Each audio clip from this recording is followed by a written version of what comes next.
A former high-ranking Cuban Communist Party official, Manuel Menendez Castellanos, has sparked significant outrage among Florida lawmakers and the Cuban-American community after being allowed to retire in the United States.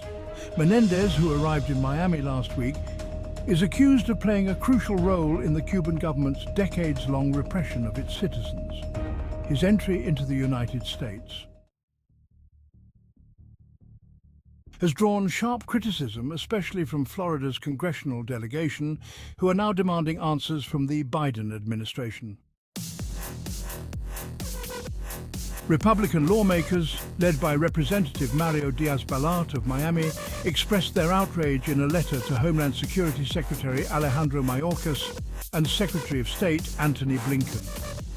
"We are outraged that an individual with a role in suppressing the Cuban people for decades was permitted the extraordinary privilege of United States entry so that he could spend his retirement in freedom and comfort," the letter stated.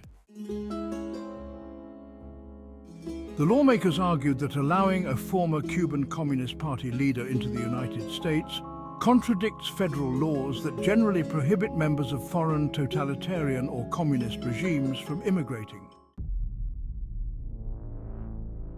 The letter, co-signed by other prominent Florida politicians, including Senators Marco Rubio and Rick Scott, called for an investigation into the circumstances surrounding Menendez's arrival.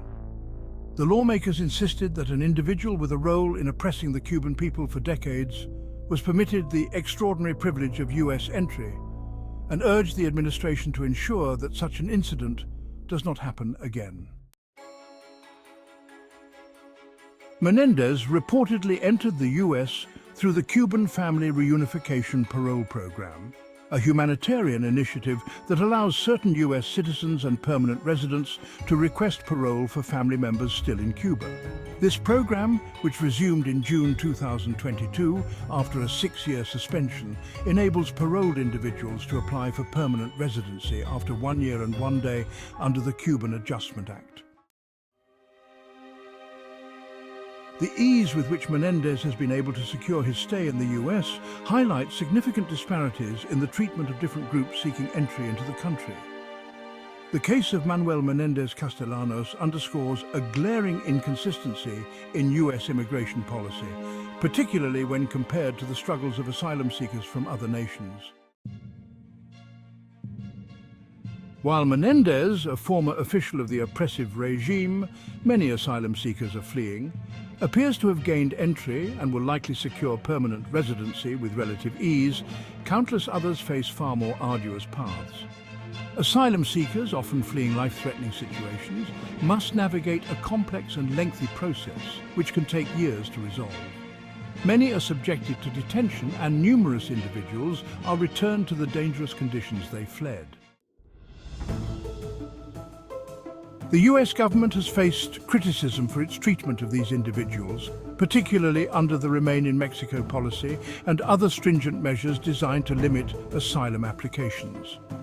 The disparity between the treatment of asylum seekers and Menendez's smooth transition into the US has fueled debate over the fairness and morality of current immigration policies.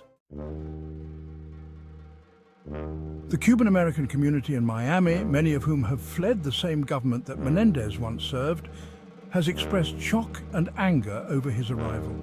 "It's a slap in the face to those who suffered under the Castro regime," said one local activist.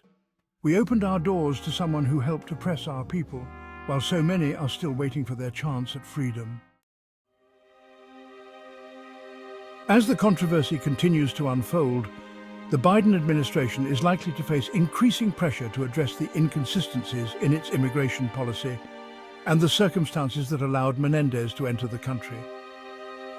This incident highlights not only the complexities of US immigration laws, but also the deep emotional and political sensitivities surrounding Cuban-American relations. Whether the Biden administration will take action remains to be seen, but the debate over who gets to enter the United States and under what circumstances is far from over. To stay updated on the latest breaking news, subscribe to Breaking Through News on the Newsbreak app or at breakingthrough.com.